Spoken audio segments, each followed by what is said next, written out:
प्यारे बच्चों एवं मित्रों, आज हम आपके सामने इसमें दो ऐसे प्रश्न लेके आए हैं जो आपसे लघुत्तरीय और लघुत्तरीय के रूप में आपसे पूछा जाता है बीए सेकेंड ईयर वाले बच्चों से खास करके।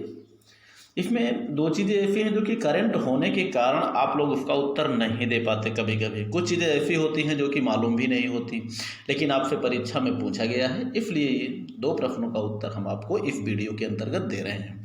बच्चों, इसमें पहला जो है वो है चाबहार बंदरगाह। अब देखा जाए तो चाबहार बंदरगाह जो है ये एक ईरान का एक बंदरगाह है, जिस पर प्रसिद्ध इसलिए है, इसका अध्ययन हम लोग इसलिए करते हैं, इस पर भारत को बहुत सारी सुविधाएं प्राप्त हैं। भारत इस बंदरगाह का विकास कर रहा है। भारत और ईरान मिलकर चाबहार बंदरगाह को विकसित कर रहे हैं। भारत को वे सारी जो है सुविधाएं इस बंदरगाह पर उपलब्ध हैं जो कि भारत को जिनकी आवश्यकता होगी, क्योंकि ये बंदरगाह ऐसे स्थान पर है जो कि भारत के लिए सामरिक दृष्टि से अधिक महत्वपूर्ण है। सामरिक दृष्टि से और स्ट्रैटेजिक दृष्टि से, चाहे उसको सुरक्षात्मक स्थिति मान लीजिए, चाहे अंतर्राष्ट्रीय व्यापार और आर्थिक नीतियों के साथ भी आप जोड़ सकते हैं, तो हर प्रकार से ये बंदरगाह भारत के लिए महत्वपूर्ण है। चलिए थोड़ा सा हम पहले इसके बारे में जान लेते हैं। देख सकते हैं परिचय। पहले आपको हम ये दिखा दें इसका, आप देख सकते हैं ये चाबहार बंदरगाह ये कहाँ पे है, आप ये देख रहे हैं, ये है हमारा भारत, ये भारत की भूमि है, ये पाकिस्तान की भूमि है और ये ईरान है बगल में। ईरान में आप देख सकते हैं ये है हमारा चाबहार बंदरगाह। ये बंदरगाह है जो कि बिल्कुल पाकिस्तान के समुद्री सीमा पे लगा हुआ है। आप देख सकते हैं हरा वाला पार्ट ईरानी सीमा है और ये वाला पार्ट जो सफ़ेद हल्के धुंध के रूप में दिख रहा है ये पाकिस्तान है, और ये हमारा ये नारंगी कलर का इंडिया है, भारत।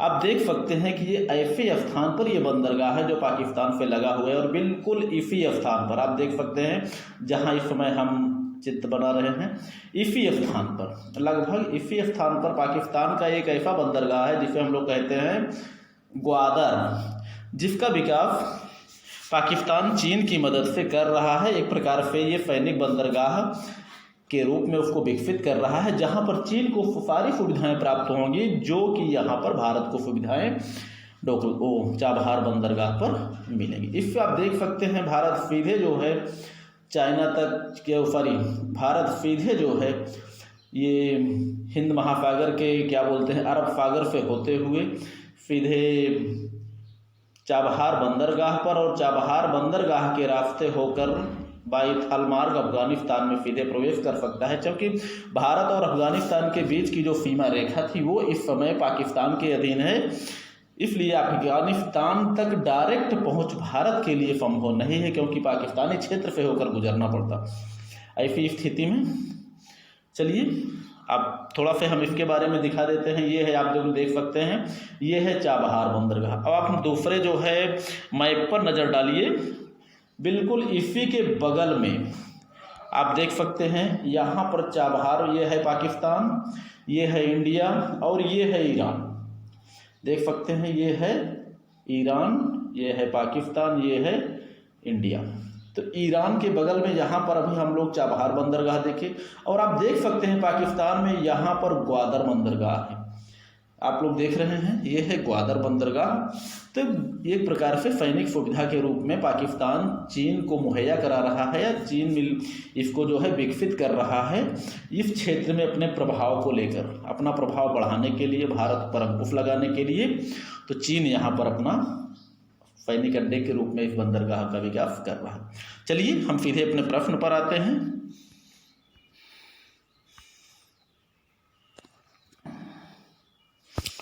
चलिए हम अपने प्रश्न पर आते हैं। सबसे पहले जो है हम इसका परिचय प्राप्त कर लेते हैं चाबहार बंदरगाह का। ये ईरान में स्थित है, ईरान में स्थित है, जिसकी स्थापना 1983 में हुई, 83 में की गई।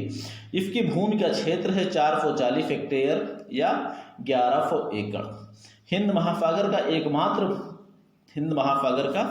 एकमात्र बंदरगाह है जो सीधा हिंद महासागर में अपनी पहुंच को प्रदान करता है, वो है चाबहार बंदरगाह। इसकी स्थिति है यह बंदरगाह अफगानिस्तान एवं मध्य एशियाई देशों जो मध्य एशियाई देशों में जैसे तुर्कमेनिस्तान हो गया, उज्बेकिस्तान हो गया, इनके लिए एक गोल्डन गेट का कार्य करता है, या इनके लिए गोल्डन गेट कहा जाता है, क्योंकि ये तुर्कमेनिस्तान ये और अफगानिस्तान हो गया, तुर्कमेनिस्तान हो गया, उज्बेकिस्तान हो गया, इनके पास अपने समुद्री कोई सीमाएं नहीं है और इसी बंदरगाह के माध्यम से इन्हें डायरेक्ट हिंद महासागर में प्रवेश मिलता है।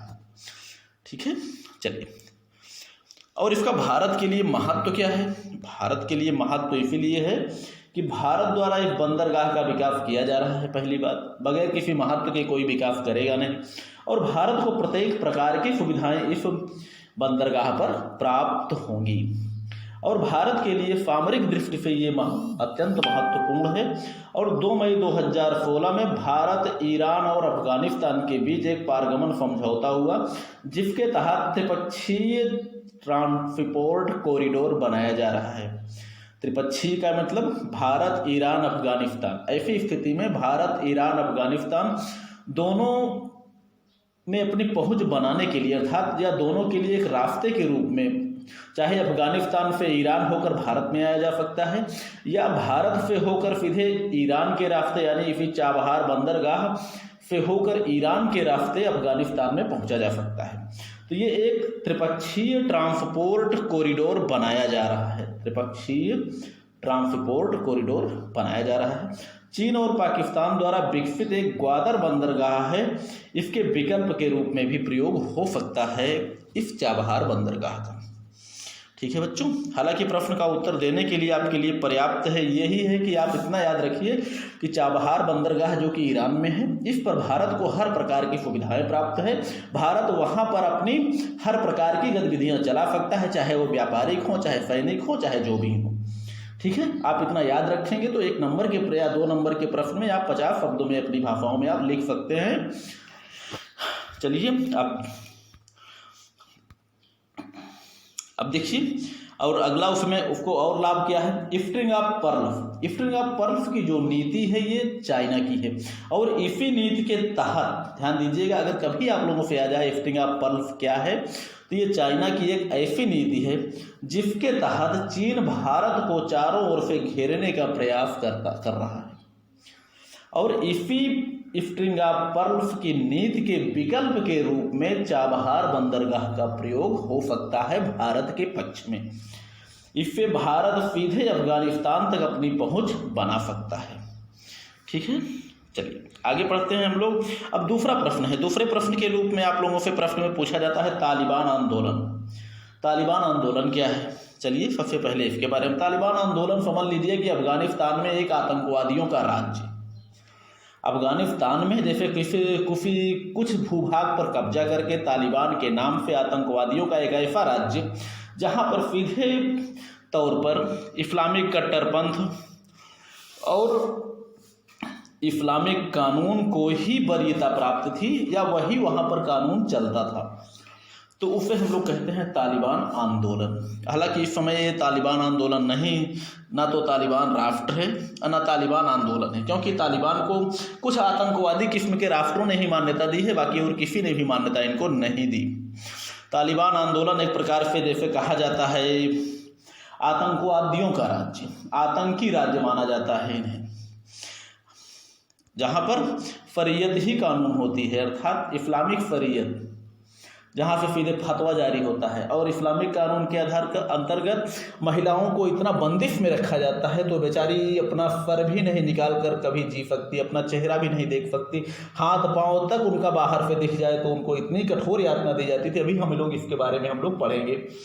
चलिए सबसे पहले हम लोग पढ़ते हैं तालिबान के बारे में।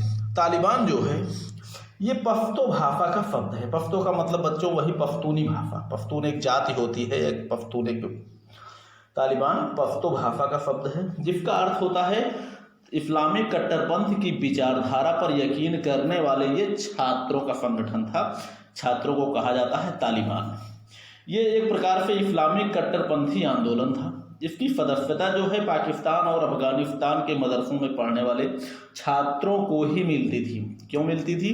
क्योंकि जो छात्र मदरसे में पढ़ते हैं, आज भी देखा जाए जो मदरसे के जो स्टूडेंट होते हैं उनको वास्तव में कट्टरपंथ की शिक्षा ज़्यादा दी जाती है। यह एक प्रकार से मदरसों को जैसे इस्लामिक कट्टरपंथ से जोड़ दिया गया है। इसका उदय, तालिबान का उदय, इसके उदय के बारे में देखते हैं। 1990 के प्रारंभ से इसका उदय हुआ है। इसका स्थान जो है वो है पाकिस्तान में ही इसका उदय हुआ। और हम लोग जानते हैं कि सब लोग जानते हैं ये एक घटना हुई थी कि 1979 में सोवियत संघ की सेनाएं अफगानिस्तान में घुसी हुई थी और उन्हीं जो है अफगानिस्तान के सैनिकों को निकालने के लिए अफगानिस्तान के सैनिकों को निकालने के लिए उस समय अमेरिका, पाकिस्तान और सऊदी अरब जैसे कुछ राष्ट्र मिलकर इन्होंने तालिबानी आंदोलन को बढ़ावा दिया और एक प्रकार से तालिबान जैसे आतंकवादियों को वहाँ पर प्रवेश कराया। यूँ कहा जा सकता है कि सोवियत सेनाओं से लड़ने के लिए या सोवियत सेनाओं के विकल्प के रूप में कि वे वहाँ पर ना रहें, वहाँ से निकल जाएं, ऐसी स्थिति में वहाँ पर तालिबान को बढ़ावा दिया अमेरिका जैसे राष्ट्र ने। जहाँ पर तालिबान के अभी बाद में हम इसको क्लियर कर देते हैं कि 1979 में सोवियत सेनाएं अफगानिस्तान में आई थी और 90 के दशक तक सोवियत सेनाओं को वापस जाना पड़ा था।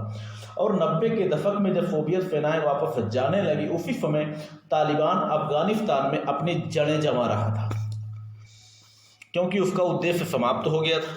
अब उसको तालिबान क्योंकि विचार में आया कि क्यों ना हम यहीं पर राज करने लगे। अब देखिए वो करते क्या हैं। 1996 में अधिकांश क्षेत्र पर इन तालिबानियों ने अपना अधिकार कर लिया, या एक बड़े क्षेत्र पर इन तालिबानियों ने अपना अधिकार कर लिया था। किसके? अफगानिस्तान के। और 1996 से 2001 तक अफगानिस्तान में स्थापित तालिबानी राज्य के धार्मिक नेता थे मुल्ला उमर। आप सब लोग जानते हैं मुल्ला उमर का नाम आप लोगों ने सुना होगा, या ये भी सुना होगा ओसामा बिन लादेन का नाम आप लोगों ने सुना होगा। तो उस समय मुल्ला उमर और ओसामा बिन लादेन मिलकर जहाँ पर राज कर रहे थे वो था तालिबान। उनके सहयोगी और कमांडर थे प्रमुख आतंकवादी संगठन अल-कायदा के अध्यक्ष ओसामा बिन लादेन। तालिबान को मान्यता देने वाले मात्र 3 ही राष्ट्र थे, जो कि खास करके पाकिस्तान, सऊदी अरब, संयुक्त अरब अमीरात। इस्लामिक कंट्री पर भी हैं। पाकिस्तान आतंकवाद का पोषक, यहाँ तक कि आतंकवादी राज्यों में भी माना जाता है जैसे पाकिस्तान को।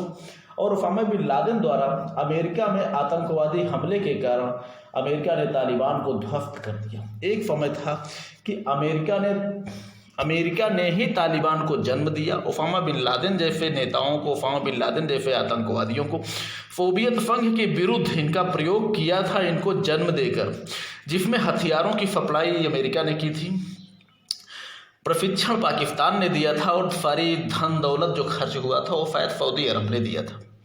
ठीक। और वही ओसामा बिन लादेन 2001 में अमेरिका के वर्ल्ड ट्रेड सेंटर, विश्व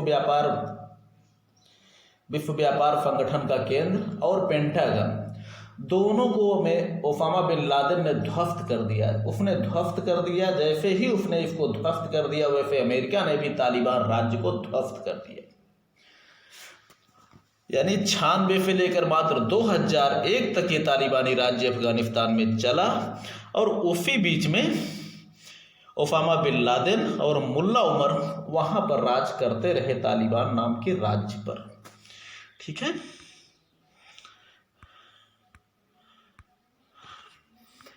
अब आप देख सकते हैं तालिबान का कानून। तालिबान के कानून क्या था? शरीयत, इस्लामिक कानून जिसे शरीयत कहा जाता है, जिसके उल्लंघन पर कठोर सजा दी जाती थी। सबसे पहली बात, लड़कियों को या महिलाओं के ऊपर बहुत कठोर पाबंदी लगाई जाती थी। लड़कियों को पढ़ाने वाली महिलाओं को परिवार के सामने गोली मार दी जाती थी, यानी लड़कियों को पढ़ना हराम है। और कुछ प्रेमी के साथ भागने वाली महिलाओं को पत्थर मार मार कर मौत की सजा दे दी जाती थी। गलती से बुर्का से अगर बुर्का पहनती हैं, जिसे हम लोग नकाब कहते हैं, बुर्का से पैर दिख जाने के कारण महिलाओं को बुरी तरह से पीटा जाता था। इतना ही नहीं, महिला रोगी को पुरुष डॉक्टर चेकअप नहीं कर सकते और यही वजह थी कि बहुत सी महिलाओं को मौत के मुख में जाना पड़ा। महिलाओं को घर में बंदी बनाकर रखा जाता था, जिसके कारण महिलाओं में आत्महत्या के बहुत से मामले इस तालिबानी राज्य में अर्थात 1996 से 2000 के बीच में सामने आए। ठीक है, आप देख सकते हैं ये है महिलाओं की दुर्दशा। तालिबानी कानून, महिलाओं पर अत्याचार। आप कंडीशन आप देख सकते हैं, महिलाएं बुर्के में ढकी हुई हैं, बिल्कुल किसी का चेहरा तक नहीं दिख रहा है। ये तो छोटा सा बच्चा है जो कि गोद में उठाई हुई है महिला। अब आप दूसरी फोटो में आप देख सकती हैं कि ये बच्ची जो पता नहीं कहाँ से झांक रही है, ये पता नहीं जिंदा है भी या नहीं है, क्योंकि फोटो तो इसकी आ गई है। या हो सकता है ये फोटो उस समय का हो जब तालिबान का अंत हो चुका हो। ठीक है, चलो बच्चों, इसके बारे में आप लोग, हम उम्मीद करते हैं कि आप लोग लिख सकते हैं काफ़ी हद तक। बस इतना ही आप समझ लीजिए। आपको हम एक कहानी की तरह आपको बता देते हैं। चाबहार बंदरगाह जो है एक ऐसा बंदरगाह है जहां पर भारत को वो सारी सुविधाएं प्राप्त हैं जो भारत को चाहिए, जो भारत वहां पर हर प्रकार के अपने हथियारों को, व्यापार को, यहाँ तक कि हर प्रकार का उपयोग चाबहार बंदरगाह से कर सकता है। चाबहार बंदरगाह वो ईरान का बंदरगाह है, इसीलिए भारत और ईरान मिलकर, भारत, ईरान और अफगानिस्तान मिलकर उसको विकसित कर रहे हैं। ठीक है, ये हो गया चाबहार बंदरगाह, इतना आप लोग दिमाग में रखिएगा। और दूसरा है तालिबान। तालिबान क्या है? तालिबान का जन्म उस समय हुआ जब जब सोवियत संघ यानी रूस की सेनाएं अफगानिस्तान में आईं और अफगानिस्तान में इन सोवियत सैनिकों को बाहर निकालने के लिए एक आंदोलन का प्रारंभ किया गया जिसे तालिबान आंदोलन कहा जाता है। और इसी तालिबान आंदोलन को प्रोत्साहित करने वालों में पाकिस्तान, अमेरिका, सऊदी अरब जैसे राष्ट्र थे। ठीक है, इसमें मुल्ला उमर के राज में इस आंदोलन के द्वारा सोवियत सेनाएं बाहर तो चली गईं, लेकिन इस आंदोलन ने अपनी जड़ों को जमाना प्रारंभ कर दिया और बहुत सारे क्षेत्रों पर इसने अधिकार करके उतने बड़े क्षेत्र को इसने तालिबान नामक एक राष्ट्र का नाम दे दिया, जिसे कि सभी राष्ट्रों ने मान्यता नहीं दी, क्योंकि यहाँ पर आतंकवादियों का जैसे राज्य था। और इसीलिए इनको मान्यता देने वाले 3 राष्ट्र हैं, केवल पाकिस्तान, संयुक्त अरब अमीरात और सऊदी अरब, 3 राष्ट्र। और यही तालिबान के head Osama bin Laden, Al Qaeda प्रमुख ओसामा बिन लादेन, जिसे प्रमुख आतंकवादी संगठन कहा जाता है, ओसामा बिन लादेन ने वर्ष 2001 में अमेरिका के 2 टावरों को मारा, ध्वस्त कर दिया। तो ध्वस्त करने के बाद फिर अमेरिका को भी बर्दाश्त नहीं हुआ और उसने भी इनको मारा, ध्वस्त कर दिया तालिबानी राज्य को। और अंत में भागकर ओसामा बिन लादेन छुपकर पाकिस्तान में छुपा रहा, जिसे ऑपरेशन जेरोनिमो के द्वारा बाद में अमेरिका ने भी यहाँ पर कमांडो कार्रवाई करके इनको समाप्त कर दिया। हम उम्मीद करते हैं बच्चों आप लोगों को पसंद आया होगा। ठीक है, पसंद आया होगा कमेंट जरूर करिएगा, नहीं पसंद आया होगा तब भी कमेंट करिएगा। ठीक है, चलिए पढ़िए लिखिए, खुश रहिए, मस्त रहिए।